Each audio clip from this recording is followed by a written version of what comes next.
ખ્રિસ્તમાં મારા વાલા ભાઈઓ અને બહેનો, ઈસુના નામમાં આજની સલામ સાથે ફરી એકવાર સ્તવન બાઇબલ અભ્યાસમાં આપનું હાર્દિક સ્વાગત કરું છું.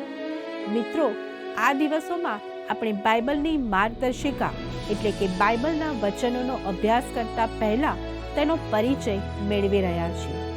આજે આપણે પરિચયના છેલ્લા ભાગમાં આવી ગયા છીએ. અત્યાર સુધી આપણે બાઇબલને કેમ સમજવું જોઈએ, શા માટે બાઇબલને વાંચવું જોઈએ, તેનો આપણા જીવનમાં શું ઉપયોગ થાય, તેનું મહત્વ વિશ્વમાં કેટલું છે, વગેરે વગેરે બાબતો શીખ્યા. ઈશ્વરના વચનો આપણા જીવનમાં શું ફેરફાર લાવે છે, કેવી રીતે ફેરફાર લાવે છે, આત્મિક બાબતોમાં કઈ રીતે જાગૃતિ પામી શકાય, ઈશ્વરના વચનો આપણને કેવી રીતે માર્ગદર્શન પૂરું પાડે છે, કઈ રીતે આપણને સમૃદ્ધ બનાવનાર છે, તે વિશે વિસ્તારપૂર્વક શીખીશું. તો આવો આજના કાર્યક્રમમાં આગળ વધીએ.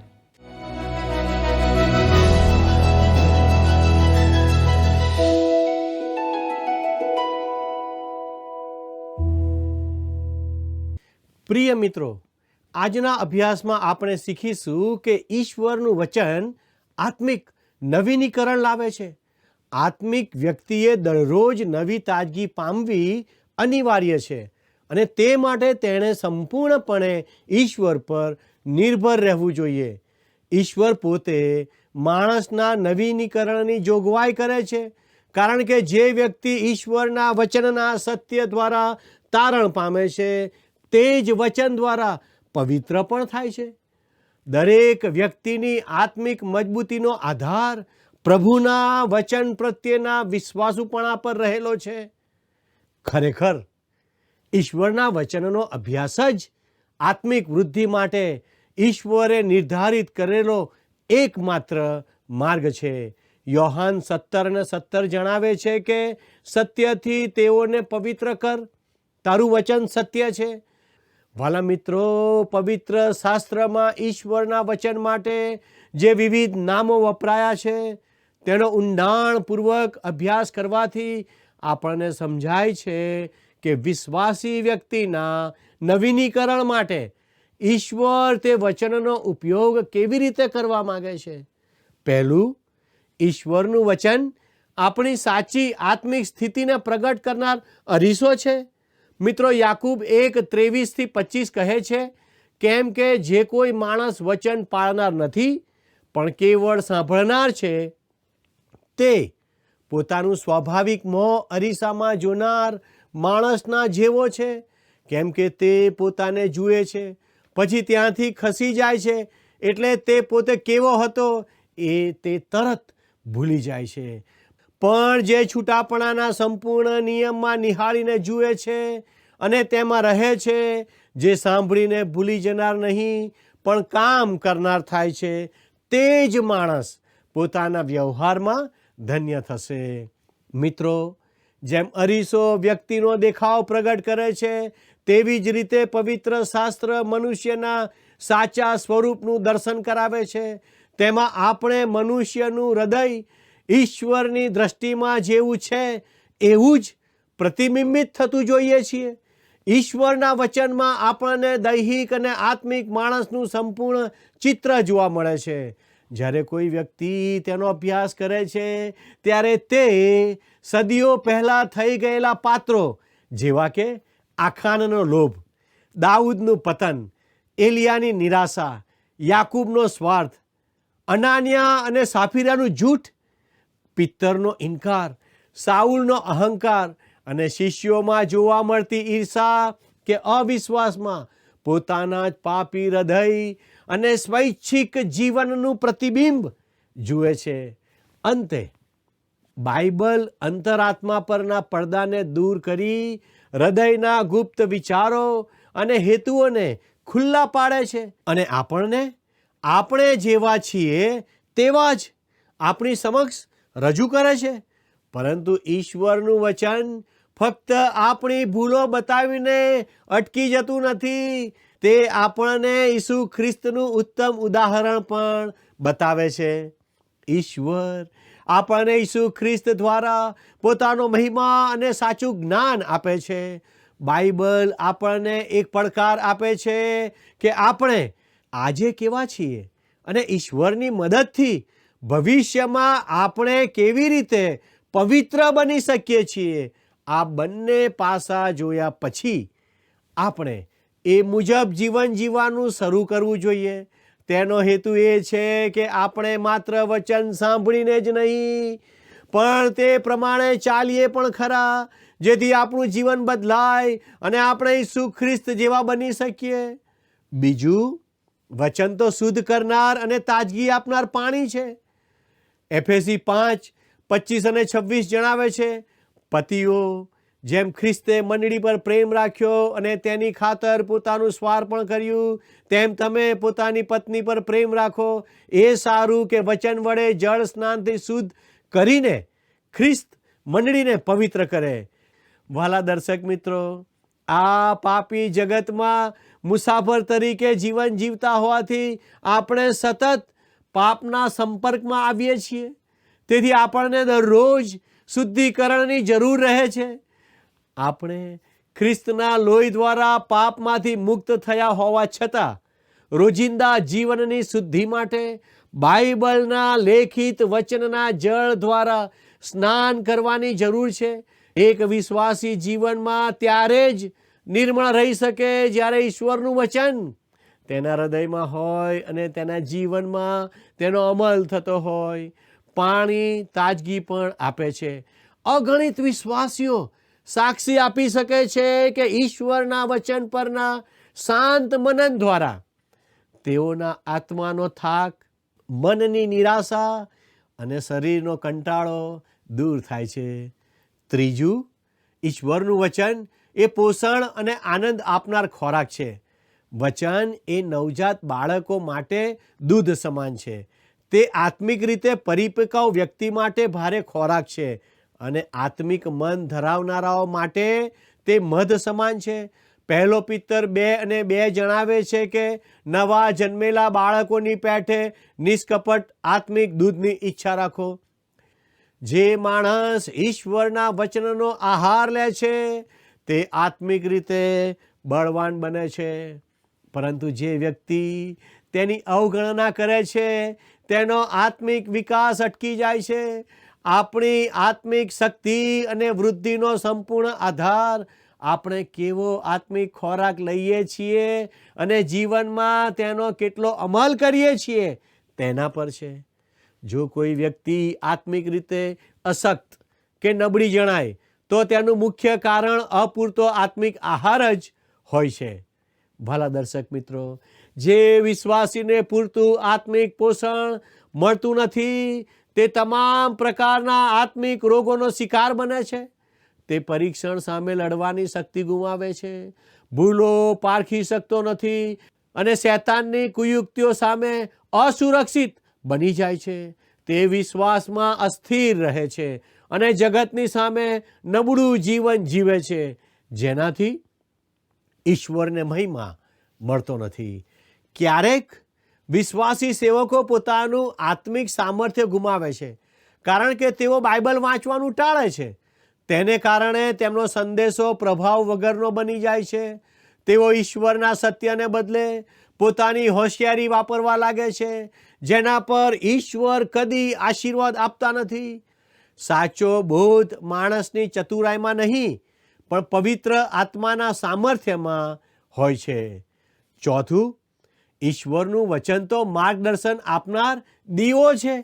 ગીતશાસ્ત્ર 119:105 જણાવે છે કે મારા પગોને સારું તારું વચન દીવારૂપ છે, તે મારા માર્ગને સારું અજવાળારૂપ છે.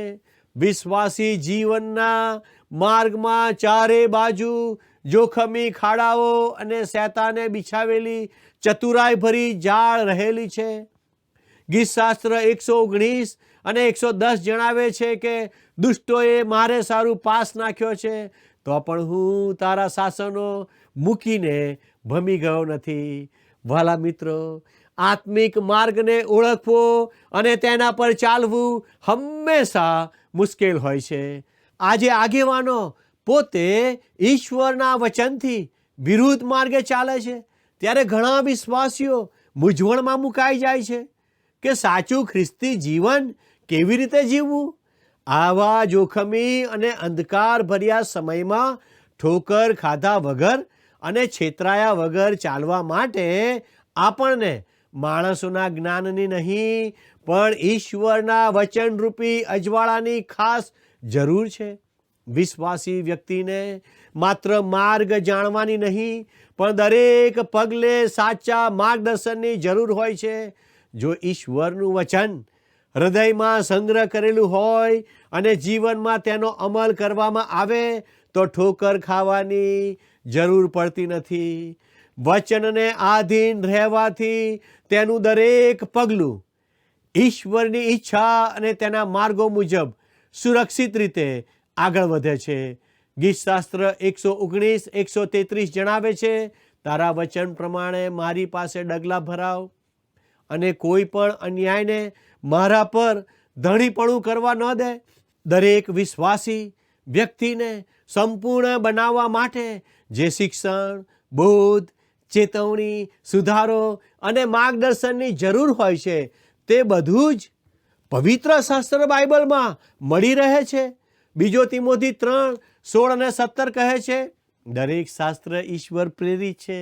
તે બોધ, નિષેધ, સુધારા અને ન્યાયપણાના શિક્ષણને અર્થે ઉપયોગી છે, જેથી દેવનો ભક્ત સંપૂર્ણ તથા સર્વ સારા કામ કરવાને સારું તૈયાર થાય.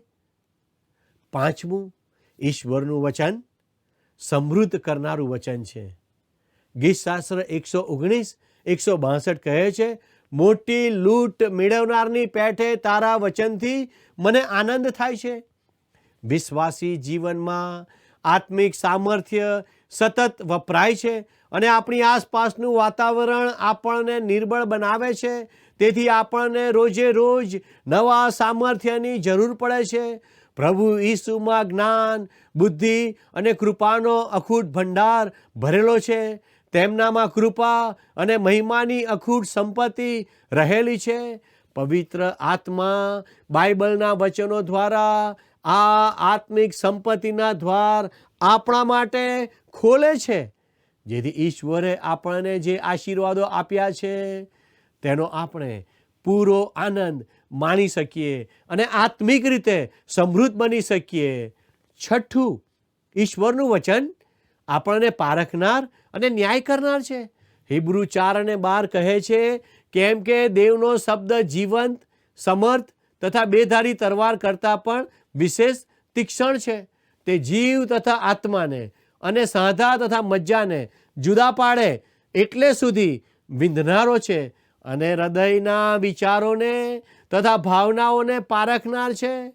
મિત્રો, ગ્રીક શબ્દ કીર્તિકોસનો અર્થ છે ન્યાય કરવા માટે સમર્થ. આજે લોકો ઈશ્વરના વચનનો ન્યાય કરવા બેસે છે, પરંતુ ખરેખર તો વચને આપણો ન્યાય કરવો જોઈએ. બાઇબલનું એક મહાન હિતકારી કાર્ય એ છે કે તે આપણા વિચારો અને કાર્યોને તપાસે છે. દાઉદ રાજા પણ આ જાણતા હતા. તેથી જ તેમણે પ્રાર્થના કરી, હે ઈશ્વર, મારી પરીક્ષા કર અને મારું અંતઃકરણ ઓળખ, મને પારખ અને મારા વિચારો જાણી લે. મારામાં કંઈ દુરાચાર હોય તો તે તું જોજે અને મને સનાતન માર્ગમાં ચલાવજે. પ્રિય મિત્રો, જ્યારે આપણે વચન વાંચીએ છીએ ત્યારે તે આપણા હૃદયની ભૂલો બતાવે છે અને આપણને સુધારે છે. ગીતશાસ્ત્ર 119:175 જણાવે છે, મારા આત્માને જીવાડ એટલે તે તારી સ્તુતિ કરશે. તારા ન્યાય વચનો મને સહાય કરો. જો ઈશ્વરનું દરેક સંતાન પોતાના વિચારો અને કાર્યોને બાઇબલના ન્યાયી ચુકાદાને આધીન કરી દે તો તેના આત્મિક જીવનમાં અદ્ભુત પરિવર્તન આવે. જે આત્મિક જાગૃતિ માટે આપણે વર્ષોથી પ્રાર્થના કરીએ છીએ તે ત્યારે જ અગ્નિની જેમ ફાટી નીકળશે જ્યારે આપણે બાઇબલને આપણા જીવનના વિચારો, લાગણીઓ અને કાર્યોના ન્યાયાધીશ બનવા દઈશું. જો આપણે વચન દ્વારા મળતા સુધારાને સ્વીકારીએ અને તે મુજબ વર્તીએ તો તે આપણા જીવન અને મંડળીમાં સાચી જાગૃતિ લાવશે. સાતમું, ઈશ્વરનું વચન પવિત્ર જીવન જીવવાની માર્ગદર્શિકા છે. ગીતશાસ્ત્ર 119 1-3 કલમ કહે છે, સીધે માર્ગે જનારાઓને તથા યહોવાના નિયમ પ્રમાણે ચાલનારાઓને ધન્ય છે. તેના સાક્ષ્ય પાળનારાઓને ધન્ય છે. તેઓ પૂર્ણ હૃદયથી તેને શોધે છે. તેઓ અન્યાય કરતા નથી. તેઓ તેના માર્ગમાં ચાલે છે. ઈશ્વર ઈચ્છે છે કે તેમનું સંતાન પવિત્ર અને ઈશ્વરમય જીવન જીવે, અને તે માટે તેમણે વચનમાં જરૂરી સિદ્ધાંતો, આજ્ઞાઓ અને વિધિઓ આપ્યા છે. જે વ્યક્તિ ઈશ્વરની હાજરીનો ગાઢ અનુભવ કરે છે તે એવી વ્યક્તિ છે જે ઈશ્વરના વચનથી સંપૂર્ણપણે તરબોળ થયેલી છે.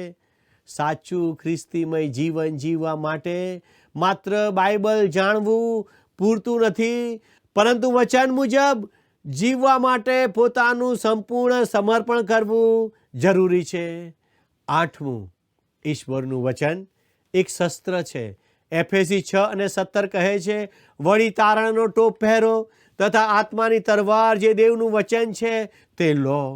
પવિત્ર આત્માથી ભરપૂર વિશ્વાસી પણ આત્મિક યુદ્ધના મેદાનમાં છે. નરકની તમામ શક્તિઓ અને શૈતાન તેની વિરુદ્ધ છે, જે ગમે ત્યારે હુમલો કરી શકે છે. આ યુદ્ધમાં ટકી રહેવા માટે તેને રક્ષણાત્મક અને આક્રમક એમ બંને પ્રકારના શસ્ત્રોની જરૂર છે. શૈતાનની દરેક યુક્તિ સામે અડગ ઊભા રહેવા માટે ઈશ્વરનું વચન એ સૌથી શક્તિશાળી શસ્ત્ર છે. પવિત્ર આત્મા આ વચન દ્વારા જ આપણને શત્રુ પર વિજય મેળવવાનું સામર્થ્ય આપે છે. શૈતાનના હુમલાઓ સામે ટકી રહેવાની અને વિજય મેળવવાની માત્ર એક જ રીત છે જે પ્રભુ ઈસુ ખ્રિસ્તે પોતે શીખવી છે. અરણ્યમાં જ્યારે શૈતાને તેમના પર હુમલો કર્યો ત્યારે તેમનું એકમાત્ર શસ્ત્ર પવિત્ર આત્માની તલવાર એટલે ઈશ્વરનું વચન હતું. શૈતાનના દરેક હુમલા સામે પ્રભુએ એમ લખેલું છે એમ કહીને વચનનો ઉપયોગ કર્યો અને દુશ્મનને હરાવ્યો. મિત્રો, જો ઈશ્વરના પુત્રને વિજય માટે વચનની જરૂર પડી હોય તો આપણે તો તેના વિના એક ડગલું પણ સુરક્ષિત ચાલી શકીએ નહીં. પ્રભુ ઈસુ ખ્રિસ્તની આત્મિક તલવાર હંમેશા તેજ અને તૈયાર હતી. જ્યારે શૈતાને હુમલો કર્યો ત્યારે તેમને શાસ્ત્ર ખોલીને શોધવાની જરૂર ન પડી, કારણ કે તેમનું મન ઈશ્વરના સત્યથી તરબોળ હતું. પવિત્ર આત્માએ એ જ ક્ષણે તેમને યોગ્ય વચન યાદ અપાવ્યા અને શૈતાન પરાજિત થયો. આ આપણને શીખવે છે કે જો વચન આપણા હૃદયમાં પહેલેથી જ સંગ્રહેલું હશે તો જ પરીક્ષણની પડે આપણે સુરક્ષિત રહી શકીશું અને શત્રુનો સામનો કરી શકીશું. ગીતશાસ્ત્ર 119:11 કહે છે, હું તારી વિરુદ્ધ પાપ ન કરું માટે મેં તારું વચન મારા હૃદયમાં રાખી મૂક્યું છે. વચનનો માત્ર એ જ ભાગ જે હૃદયમાં સંગ્રહેલો છે તે જ જરૂરિયાતના સમયે સક્રિય તલવાર બનશે. ઈશ્વરના વચનનો જે ભાગ આપણે શીખ્યા છીએ અને જે મુજબ આપણે જીવ્યા છીએ તે જ શૈતાન સામેની લડાઈમાં અસરકારક સાબિત થશે. સફળતા માટેની બીજી એક અનિવાર્ય બાબત એ છે આપણે જે શસ્ત્રનો ઉપયોગ કરીએ છીએ તેના પર આપણને સંપૂર્ણ ભરોસો હોવો જોઈએ. ગીતશાસ્ત્ર 12:6 કહે છે, યહોવાના શબ્દો શુદ્ધ છે, જમીન પરની ભઠ્ઠીમાં પરખેલું રૂપું જે 7 વાર નિર્મળ કરેલું હોય તેના જેવા તેઓ નિર્મળ છે. આજે ઘણા વિશ્વાસીઓ પાપ અને શૈતાન સામે હારી જાય છે કારણ કે તેઓને પોતાના શસ્ત્ર એટલે ઈશ્વરના વચન પર શંકા છે. તેઓ બાઇબલને પવિત્ર આત્માની તલવાર તરીકે નહીં પણ મનુષ્યોએ બનાવેલી એક સામાન્ય લાકડી તરીકે જુએ છે. પરંતુ યાદ રાખો, જો તમારે વચનનો તલવાર તરીકે શક્તિશાળી ઉપયોગ કરવો હોય તો સંપૂર્ણ વિશ્વાસ અને તેને અંતિમ અધિકાર તરીકે તેને સ્વીકારવું અનિવાર્ય છે. શંકાશીલ હૃદય આ શસ્ત્રનો ઉપયોગ ક્યારેય વિજય મેળવવા માટે કરી શકતું નથી. 9મું, ઈશ્વરનું વચન એક અગ્નિ છે જે બાળે પણ છે અને હૂંફ પણ આપે છે. યર્મિયા 20:9 કહે છે, વળી જો હું એવું કહું કે તેને વિશે હું વાત કરીશ નહીં ને તેને નામે ફરી બોલીશ નહીં, તો જાણે મારા હાડકામાં બળતો અગ્નિ સમાયેલો હોય એવી મારા હૃદયમાં પીડા થાય છે અને મૂંગા રહેતા મને કંટાળો આવે છે. હું બોલ્યા વગર રહી શકતો નથી. જેવી રીતે અગ્નિ સોનામાંથી કચરો બાળીને તેને શુદ્ધ કરે છે, તેમ બાઇબલ આપણા જીવનમાંથી પાપ, ખોટા વિચારો અને દૈહિક ઈચ્છાઓને બાળીને આપણને પવિત્ર કરે છે. તે એક એવો ભસ્મ કરી નાખનાર અગ્નિ છે જેની સામે ઈશ્વરની ઈચ્છાથી વિરુદ્ધની કોઈ બાબત ટકી શકતી નથી. યર્મિયા 5:14, જુઓ, હું તારા મુખમાં મારા વચનો અગ્નિરૂપ કરીશ. પ્રિય મિત્રો, બાઇબલ એક એવો અગ્નિ પણ છે જે દિલાસાની હૂંફ આપે છે અને શોકથી ઉજ્જળ થયેલા તથા દુઃખ અને પીડાથી ભરેલા હૃદયને આનંદિત કરે છે. 10મું, ઈશ્વરનું વચન ખડકને ફોડનાર હથોડા સમાન છે. યર્મિયા 23:29 કહે છે, વળી યહોવા કહે છે કે મારું વચન અગ્નિ સરખું તથા ખડકને ફોડનાર હથોડા સરખું નથી. દરેક વ્યક્તિના સ્વભાવમાં ક્યાંક ને ક્યાંક હઠ, પ્રતિકાર અને બંધ કરવાનું તત્વ છુપાયેલું હોય છે. વર્ષોથી પોતાની ઈચ્છા મુજબ જીવવાની આદતને કારણે આપણું હૃદય કઠોર બની જાય છે. તેને નમ્ર અને આજ્ઞાંકિત બનાવવાનું સરળ નથી. આપણામાં રહેલી આ કઠોરતાને તોડવા માટે ઈશ્વરનું વચન એક હથોડા સમાન છે અને આપણા પ્રતિકારને પીગળાવવા માટે તે અગ્નિ સમાન છે. જ્યારે આપણે વચનને આધીન થઈએ છીએ ત્યારે તે આપણા અહંકારને તોડે છે અને આપણને ઈશ્વરની ઈચ્છા મુજબ કરવા માટે નરમ બનાવે છે. જ્યારે એક વિશ્વાસી વ્યક્તિ ગંભીરતાથી ઈશ્વરના વચનનો અભ્યાસ કરે છે ત્યારે તે ઈશ્વરની અપાર દયા, દ્રઢ વિશ્વાસુપણું અને અખૂટ અનુગ્રહના સંપર્કમાં આવે છે. ઈશ્વરના આ અતૃપ્ત પ્રેમની હૂંફમાં પાષાણ જેવું કઠોર હૃદય પણ ઓગળી જાય છે. ત્યાં બળજબરી નથી, પણ પ્રેમનો એવો પ્રભાવ છે જે માણસની હઠને તોડી નાખે છે. પરિણામે તે વ્યક્તિ ભયથી નહીં પણ હર્ષભેર અને નમ્રતાપૂર્વક ઈશ્વરની ઈચ્છાને આધીન થઈ જાય છે. 11મું, ઈશ્વરનું વચન એક બીજ સમાન છે જે પરિપક્વ થઈને અનેક ગણું વધે છે. લુક 8:11 કહે છે, દ્રષ્ટાંતનો અર્થ આ છે, બી તો દેવનું વચન છે. એક નાનું બીજ જો ખૂણામાં પડ્યું રહે તો તે ક્યારેય બદલાતું નથી, પરંતુ જ્યારે તેને જમીનમાં રોપવામાં આવે ત્યારે તેમાંથી જીવન ફૂટે છે અને તે એક ઘટાદાર વૃક્ષ બની જાય છે. ઈશ્વરનું વચન પણ આવું જ એક અવિનાશી બીજ છે. પ્રભુ ઈસુએ કહ્યું, મારા વચનો આત્મા અને જીવન છે. જ્યારે પવિત્ર આત્મા આ વચનને મનુષ્યના હૃદયની ભૂમિમાં વાવે છે ત્યારે તે ત્યાં નવી સૃષ્ટિ પેદા કરે છે. તે માત્ર માણસના વિચારોને જ નહીં પણ તેના આખા જીવનને બદલી નાખે છે. આપણને તારણ આપવા અને પવિત્ર કરવા માટે વચન પોતાનું સામર્થ્ય પ્રગટ કરે તે પહેલાં તેને જીવનમાં રોપવું અનિવાર્ય છે. મિત્રો, બીજને વાવ્યા પછી તેને ઉગવા માટે સમય અને યોગ્ય વાતાવરણની જરૂર હોય છે. તેવી જ રીતે ઈશ્વરના વચનને હૃદયમાં વાવ્યા પછી તેને ખંતપૂર્વકનો અભ્યાસ અને આતુરતાપૂર્વકની શોધ દ્વારા પૂછવું જોઈએ. વચનનું મનન અને ચિંતન એ બીજ માટે પાણી અને ખાતર સમાન છે. તેને આપણા મન, હૃદય અને અંતઃકરણમાં સ્થિર થવા દેવું જોઈએ જેથી તે જળ પકડી શકે. જ્યારે આપણે વચનમાં રાત દિવસ રહીએ છીએ અને તેને વિશ્વાસની ભૂમિમાં ટકાવી રાખીએ છીએ ત્યારે જ તે આપણા જીવનમાં આત્મિક ફળોની પુષ્કળતા લાવે છે.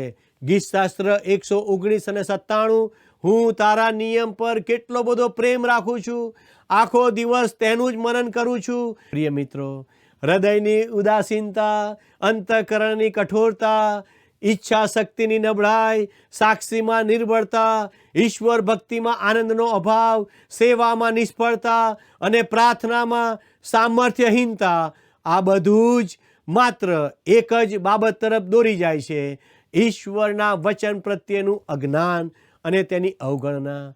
પરંતુ જ્યારે કોઈ પણ વ્યક્તિના જીવનમાં વચનને તેનું યોગ્ય સ્થાન આપવામાં આવે છે, ત્યારે તે પાપનો અહેસાસ કરાવવા, બદલાણ લાવવા, શુદ્ધ કરવા, નિયંત્રિત કરવા, સુધારવા અને સમર્પિત કરવા સમર્થ છે.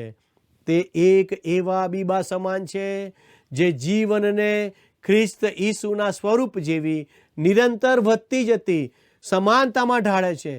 વચન એ પાપના જુલમને હાંકી કાઢવાનું સામર્થ્ય છે, અજ્ઞાનતાના અંધકારને દૂર કરવાનું જ્ઞાન છે, મનને ઉન્નત કરવાનું સામર્થ્ય છે, હૃદયને શુદ્ધ કરવાનું પરાક્રમ છે, માનવ અસ્તિત્વને સમૃદ્ધ કરવાની સંપત્તિ છે અને ઈશ્વરના મહિમા માટે દરેક રીતે આશીર્વાદ આપવાનું અસરકારક સામર્થ્ય છે. મિત્રો, ઈશ્વરના વચનો દરરોજ વાંચો અને જીવનમાં તેનો અમલ કરો. આમેન. મારા વાલા મિત્રો, આજના પાઠમાંથી આપણને શીખવા મળ્યું કે ઈશ્વરના વચનનો અભ્યાસ એ આત્મિક વૃદ્ધિ માટે ઈશ્વરે પોતે ઠરાવેલો માર્ગ છે. ઈશ્વરનું વચન એ આપણી સાચી આત્મિક સ્થિતિ પ્રગટ કરનાર અરીસા સમાન છે. બાઇબલ મનુષ્યના સાચા સ્વરૂપનું દર્શન કરાવે છે, આપણા ગુપ્ત વિચારો અને હેતુઓને ખુલ્લા પાડે છે. તે પાપથી દૂર કરીને શુદ્ધ હૃદય બનાવે છે, આત્મિક તાજગી આપે છે, આત્મિક પોષણ આપે છે, આનંદ અને સાચું માર્ગદર્શન પૂરું પાડે છે. ઈશ્વરનું વચન એક શસ્ત્ર સમાન હોય તે આપણને શૈતાનનો સામનો કરવા કે શૈતાન સામે લડવા સક્ષમ બનાવે છે.